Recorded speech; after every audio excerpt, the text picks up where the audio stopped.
Let's see. You know, I might end up doing 2 plants today. I kind of thought about that and going, you know what? Let's do 2. How does that look? Maybe something like that?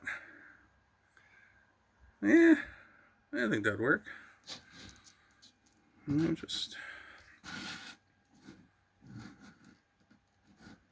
Yeah, I think that'll work right there. Don't want to mess around too much. Alrighty. This is pretty exciting. There you go. Now, let's see what we got going here today. Alrighty, what color should we use? I think we're going to do some blues today. I think we're going to do this mostly a kind of a bluish picture, I think. What do you think? Think blue would be a nice picture? Yeah, I think we're going to do blue. How's everyone doing today? Everyone doing okay? I hope so. I always like asking because, well, I enjoy sitting down with my friends. I enjoy sitting down with people that are close to me and important to me. And I really do enjoy this. This is kind of a dream come true.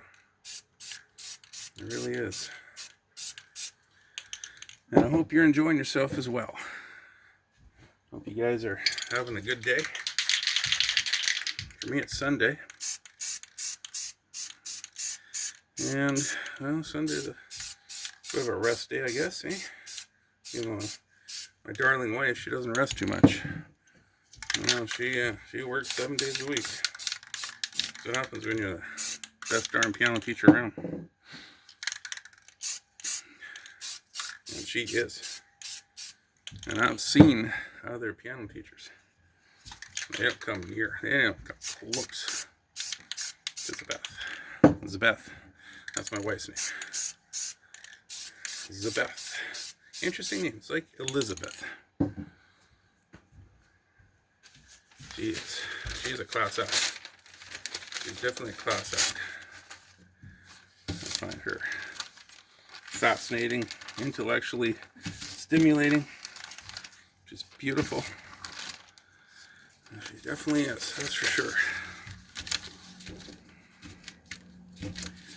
Well, that's why the good Lord let me marry her years ago. I've been married for over 24 years now. Yeah, amazing to think about. 24 years. Incredible. Anyone that ever put up with me for 24 years. I don't know. Not good for her. There's a special crown waiting for her in heaven as far as I'm concerned.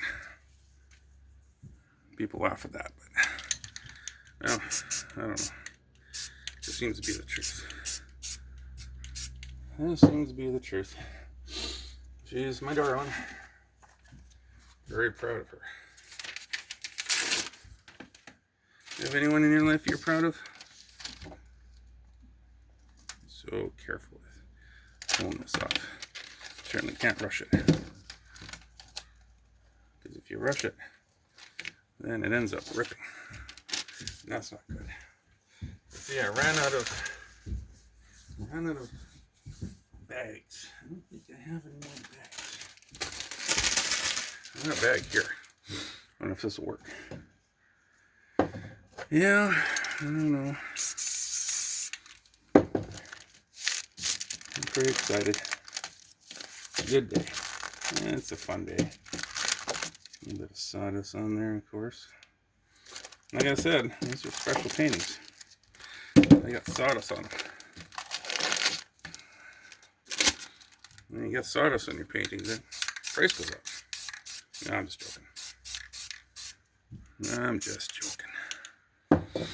Now, a little bit of a white.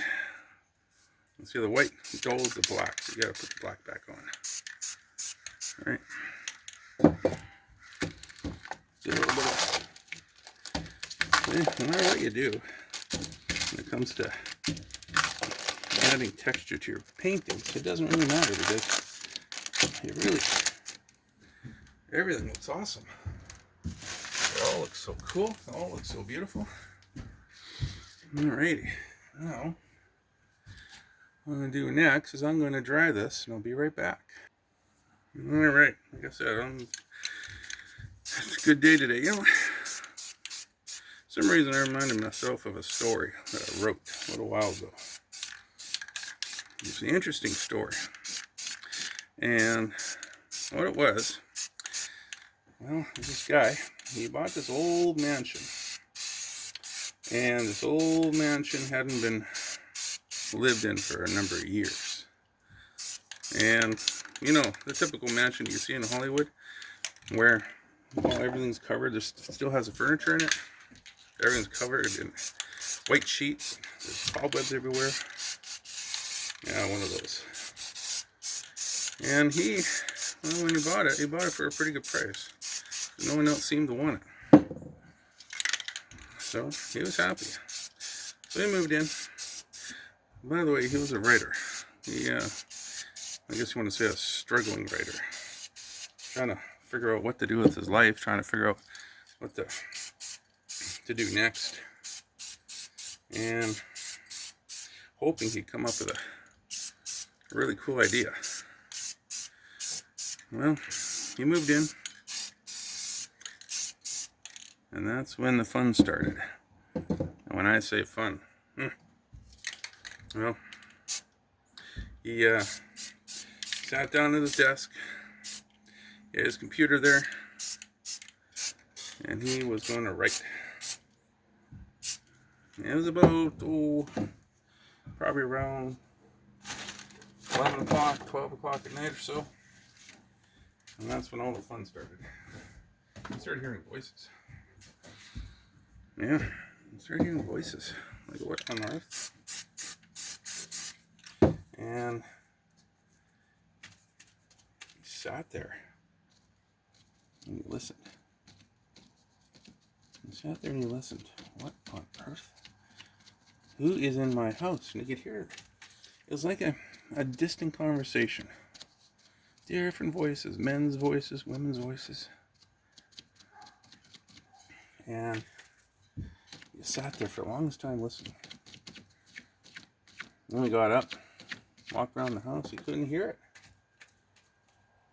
He went back into his study and he could hear the voices. They were, well, it's like a distant conversation in another room. Kind of a feel to it. And he yelled out, he goes, "Who's there? Who's in my house?" And then the voices stopped.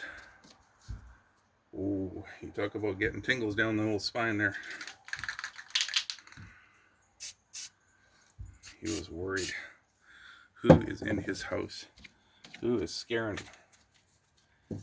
Well, he kind of forgot about it. Went to bed. The next night, because he always had a ritual, he would write for a couple hours every night, and he always started around 11 or so. And he did the same thing again. Same thing again. And this night, wouldn't you believe it? That's right. Same thing happened all over again. You hear those voices again. But this time it was different. This time, he looked over. He had this big blank wall with some pictures on it. Nothing more. To his left. And to his shock, he saw faces pushing through the wallpaper. That's right. Scared the pants off him.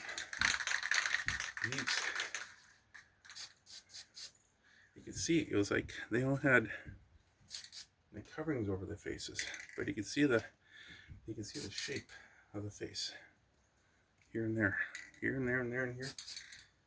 It's like his wall was covered in these heads that were all talking all at once. I tell you, he got up and he ran out of that room so fast. He was scared. I personally don't blame him. Personally, I don't blame him one bit. So he had a friend, and his friend was into the recording industry. He had a whole bunch of different technology, and he got his friend on the phone. He told him what's going on. First, his friend thought he was nuts. And he said, honestly, this is what's going on. You gotta come down here. And his friend's like, okay, I'll come down. I'll bring some recording equipment. See what we can find. He's like, oh, thanks, man. I owe you. He goes, yes, you do. And that's about the old 20th thing you owe me. So, yeah, that's a good looking plant right there, isn't it? Oh yeah, that's nice. So, his friend came down the next night, set up a whole bunch of recording equipment and cameras, everything under the sun. And he said, okay, well, if there's something here, we'll find it. And so that night, they sat there and they waited. They waited with bated breath. The guy was nervous, obviously. He was scared because this was something he wasn't prepared for. So, right around 11:30 or so, the voices started all over again. And his buddy was ready to run out of the house. He's like, hey, get back here. You got to help me. Oh, yeah. Oh, that's right. Okay. So all these heads are coming out of the walls, talking away. Just talking away. Oh, my word. I'm telling you, I don't know what you'd do, but I would be absolutely petrified if I saw that. And so they forced themselves to record. And they got all the recording done, and then the voices went away. Their little session was done for the night, I guess you could say.